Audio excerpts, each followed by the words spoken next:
बहुत साल पहले की बात है। मेरा एक आलीशान महल हुआ करता था जिसमें बस मेरा ही राज चलता था।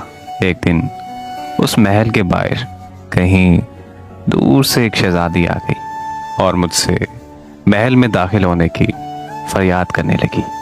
वो शहजादी इतनी खूबसूरत थी कि मैं उससे इनकार नहीं करना चाहता था, मगर महल के असूलों की वजह से मैं उससे अंदर दाखिल भी नहीं कर सकता था। लेकिन वो शहजादी कई दिनों तक महल के बाहर फरियादी बनकर बैठी रही। फिर मैंने शहजादी से कहा, अगर वो महल के अंदर आना चाहती है तो उसे महल के असूलों की पासदारी करनी होगी। इस महल के अंदर दाखिल नहीं हो सकती, इसीलिए उसे मुझसे शादी करनी होगी ताकि वो महल के अंदर आ सके। दूसरा असूल ये है कि अगर वो महल के अंदर दाखिल हो गई तो फिर वो जिंदगी भर महल से बाहर नहीं जा सकती। उसने मुझसे कहा कि पहले मैं तुम्हें और तुम्हारे महल को देखूंगी, फिर उसके बाद फैसला करूंगी।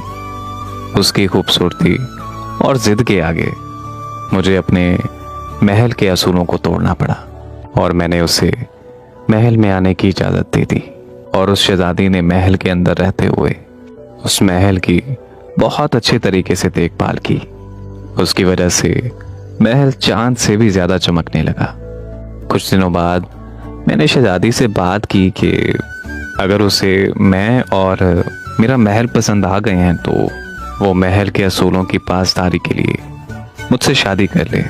लेकिन उस शहजादी ने कहा कि मुझे अभी कुछ और वक्त चाहिए। वक्त गुजरता गया और शहजादी वक्त मांगती रही। आसपास के लोगों में तरह तरह की बातें होने लगी। फिर एक दिन बात मेरी इज्जत पर आ गई। तब मैंने उस शहजादी से कहा कि या तो वो मुझसे शादी कर ले या तो फिर इस महल से चली जाए। तो उस शहजादी ने महल को छोड़कर जाना मुनासिब समझा।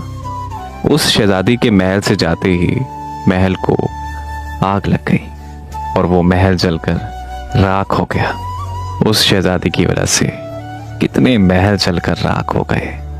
वो आलीशान महल कहीं और नहीं बल्कि मेरे सीने के अंदर मेरा दिल था, जो आज राख बनकर मेरे सीने के अंदर दफन हो गया है।